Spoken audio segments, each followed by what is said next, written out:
क्या कोरोना की वैक्सीन की वजह से लोगों को अचानक हार्ट अटैक आ रहे हैं? ये मुद्दा पिछले कुछ समय से काफ़ी चर्चा में है और इसकी वजह यह है कि कुछ ही दिनों के अंदर ऐसी कई खबरें एक साथ आ गईं।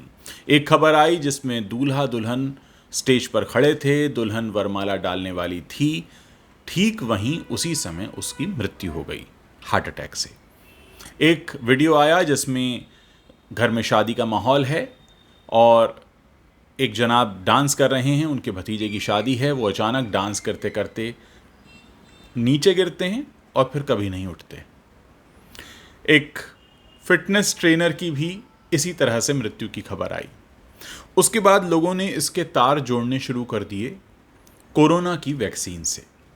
इस मामले पर मेरी कई सारे लोगों से बात हुई और उन सारे लोगों से जो बातचीत हुई उसका निचोड़ मैं आपको इस वीडियो में बताने जा रहा हूं, ताकि आप अपने मन में किसी भी तरह के संशय को न पालें। पहली बात, जिस वक्त कोरोना हमारे सामने आया, कोई नहीं जानता था कि कोरोना क्या बला है, ये कैसे आया है, मैन मेड है या प्रकृति का है, प्रकृति का हमसे बदला है कि किसी ने भेजा है, कुछ भी नहीं पता था।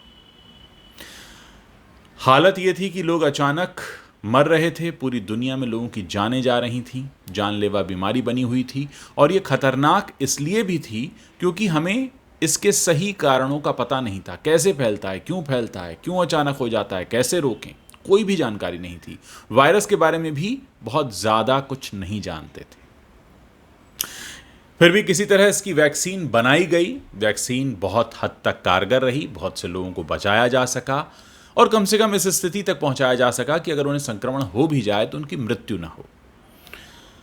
दोस्तों, जिस वायरस के बारे में हमें इतनी कम जानकारी हो और उसके लिए बनी वैक्सीन के बारे में तो उससे भी कम जानकारी हो, उसका सीधा कनेक्शन हम अचानक आ रहे हार्ट अटैक से कैसे जोड़ सकते हैं?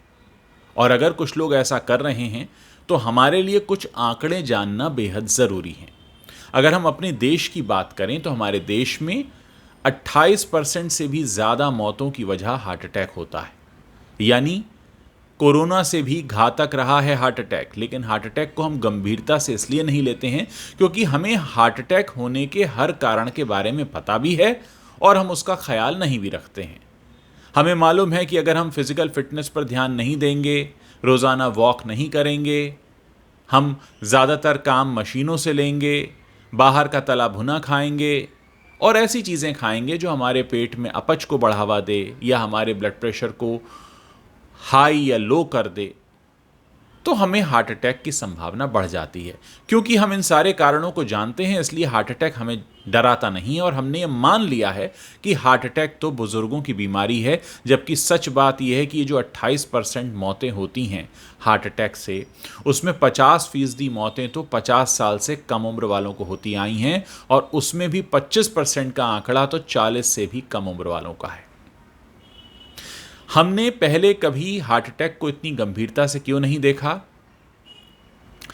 क्यों? क्योंकि हम एक मानव स्वभाव है कि हमें जिस बीमारी का कारण पता लग जाए वो हमें बड़ी नहीं लगती। हमें बड़ी वही बीमारी लगती है जिसका हमें कारण ना पता हो। कोरोना इसीलिए बड़ा था क्योंकि हमें पता नहीं था। कोरोना की दहशत इसलिए थी क्योंकि हम कोरोना के बारे में जानते नहीं थे। एक बीमारी होती है जुकाम, जो अक्सर हमको साल में 6 दफ़ा हो जाता है और हम उससे बिल्कुल नहीं डरते क्योंकि हमको पता है हुआ है 3 दिन में ठीक हो जाएगा। हमारे लिए वो दहशत है ही नहीं।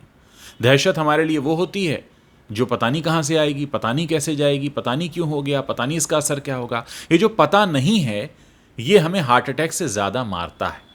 और कुछ लोग बिना रिसर्च के ऐसे तमाम दावे ठोक रहे हैं। अब आप उनसे ज़रा पूछिए कि जिस बीमारी के बारे में हमें नहीं पता था कोरोना, उसके लिए बनी वैक्सीन के बारे में उससे भी कम जानकारी थी, तो उसका कनेक्शन इस अचानक आ रहे हार्ट अटैक से क्यों जोड़ दिया गया?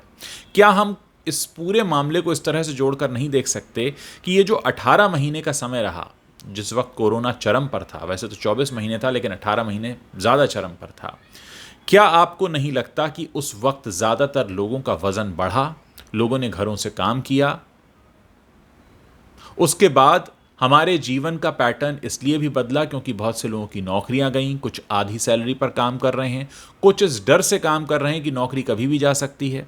फिर अब आर्थिक मंदी का दौर शुरू हो चुका है, बड़ी बड़ी कंपनी में काम करने वाले लोगों की नौकरियां जा रही हैं। हमारे ऊपर एक अलग तरह का स्ट्रेस है, व्यायाम पर हमने पहले से ध्यान नहीं दिया, ज़्यादातर काम मशीनों से लिया, घरों पर बैठ गए, और अब अचानक अगर हार्ट अटैक आने की एक साथ खबरें आ जाएं तो हम उसका संबंध जोड़ देते हैं कोरोना से, जैसे कि कोरोना से पहले तो हार्ट अटैक से किसी की डेथ ही नहीं होती थी। दोस्तों, मैं आपको बताना चाहूँगा, आंकड़े बताते हैं कि कोरोना से ज़्यादा लोग हार्ट अटैक से मरते हैं हमारे देश में, और ये आंकड़ा पहले भी रहा है। अगर कम दिनों के अंतर पर ज़्यादा लोगों की, यंग लोगों की खबरें आ रही हैं और वो अखबारों में छप रही हैं और सोशल मीडिया पर वायरल हो रही हैं, तो इसका कनेक्शन कोरोना की वैक्सीन से जोड़ने की जगह अगर आप अपने लाइफस्टाइल में बदलाव लाने से करें तो शायद आप इन पर कुछ हद तक काबू पा सकते हैं। ये जो ज़्यादा नमक का खाना आप खाते हैं, जो फास्ट फूड खाते हैं, पैकेज फूड खाते हैं, बाहर का खाना खाते हैं, जो अपनी लाइफ को आपने अकर्मण्य बनाया है, जो आप फिजिकल फिटनेस पर कम ध्यान देते हैं, पानी कम पीते हैं, 2-4 चीज़ें हैं, अगर आप उन पर ध्यान देना शुरू करें तो बहुत हद तक आप हार्ट डिजीज़ को अपने से दूर रख सकते हैं। पानी की मात्रा आप कितनी लेते हैं, आप दिन में कितने कदम पैदल चलते हैं, कितना खाना आप बाहर का खाते हैं, बाहर का तेज़ मसाला मिर्च, बाहर का घी तेल कैसा खाते हैं, क्या कभी इस पर ध्यान दे रहे हैं?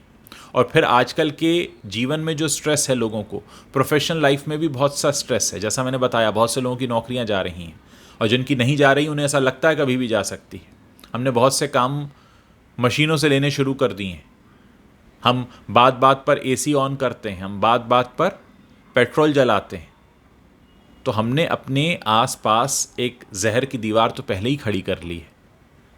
और क्या आपको लगता है कि जिस बीमारी के बारे में हमें अभी तक पूरी जानकारी नहीं है कि कोरोना मैनमेड था या कैसे आया था, या फिर उसकी वैक्सीन कैसे बनी, कितनी जल्दी उसको डेवलप किया गया, किस तरह से हुआ, डेफिनेटली किसी भी दूसरी दवा की तरह उसके भी साइड इफ़ेक्ट्स होंगे, मैं इस बात से इनकार नहीं कर रहा हूँ। लेकिन क्या हमने अपने लाइफस्टाइल को पूरी तरह से बदला है? और फिर उन आंकड़ों का क्या जो कोरोना से पहले के हैं, और ये बातें मैं आपको कोरोना से पहले की बता रहा हूँ कि हिंदुस्तान में सबसे ज़्यादा लोगों की मौत का कारण हार्ट अटैक होता है। 28%, 100 में से 28 लोग तो सिर्फ हार्ट अटैक से मरते हैं, जिसमें से 50% यानी 14 लोग ऐसे होते हैं जो 50 साल से भी कम के होते हैं, और जिनमें से 25% यानी 7 लोग ऐसे होते हैं जो 40 से भी कम के होते हैं। और ये आंकड़ा कोरोना के बाद का नहीं है। तो इस बात पर गौर फरमाइए। अगर आपको अपने आसपास लोग इस तरह से जाते हुए दिख रहे हैं तो आप बहुत से बदलाव ला सकते हैं, बजाय इसके कि आप किसी वैक्सीन को कोसने लगें। अब ज़रा सोचिए कि अगर उन लोगों ने वैक्सीन नहीं लगाई होती तो वो तो कोरोना की वजह से ही ऊपर चले गए होते। तो ये कहाँ की समझदारी होती कि आप कोरोना की वैक्सीन ना लगाएं क्योंकि हार्ट अटैक होगा, क्योंकि हार्ट अटैक तो जब होगा तब होगा, लेकिन उससे पहले तो कोरोना होगा। तो ऐसी स्थिति में इस तरह की बातें करने से बचिए, कुछ ढंग का पढ़िए, अच्छे लोगों से बात कीजिए, वरना व्हाट्सएप फॉरवर्ड्स के आप चक्करों में रहेंगे तो आप इसी तरह से संशय में रहेंगे। अपने लाइफस्टाइल को बदलिए, प्राणायाम शुरू कीजिए, योगा शुरू कीजिए, व्यायाम शुरू कीजिए, बाहर का खाना कम कीजिए, पानी ज़्यादा पीजिए, ताज़ी हवा में सांस लीजिए, स्ट्रेस को कम कीजिए, नेचुरोपैथी पर ध्यान दीजिए, आयुर्वेदा है, योगा है, बहुत सी चीज़ें हैं, आपके आसपास ही हैं। इसके लिए आपको किसी दूसरे प्लेनेट पर नहीं जाना है। और कोरोना जो आया था वो हमें यही बताने आया था, जबकि हम उससे अब एक गलत मैसेज ले रहे हैं कि हार्ट अटैक कोरोना की वैक्सीन से हो रहे हैं। अब आप सोचिए, कोरोना की वैक्सीन नहीं लगाई होती तो आपको होता ना होता, आप करियर बन जाते, आपकी वजह से 50 लोगों को हो जाता। तो प्लीज़ इस तरह की बातें ना करें, थोड़ा दिमाग से काम लें और अपने आसपास थोड़ा आंखें खोल कर देखें कि क्या कुछ चल रहा है और आप उसमें कैसे कंट्रीब्यूट कर सकते हैं, अपने हाथ पैरों को ज़्यादा कैसे चला सकते हैं। कम खाने से और ज़्यादा श्रम करने से कभी किसी की मृत्यु नहीं होती, ध्यान रखिएगा। मृत्यु के कारण ज़्यादातर ज़्यादा खाना और कम श्रम करना होता है। इसलिए आप थोड़ा श्रम कीजिए और श्रम ज़्यादा कीजिए और खाने को कम कीजिए। और इस तरह के जो कनेक्शंस आप जोड़ लेते हैं व्हाट्सएप फॉरवर्ड्स देखकर, उनको देखना भी बंद कीजिए।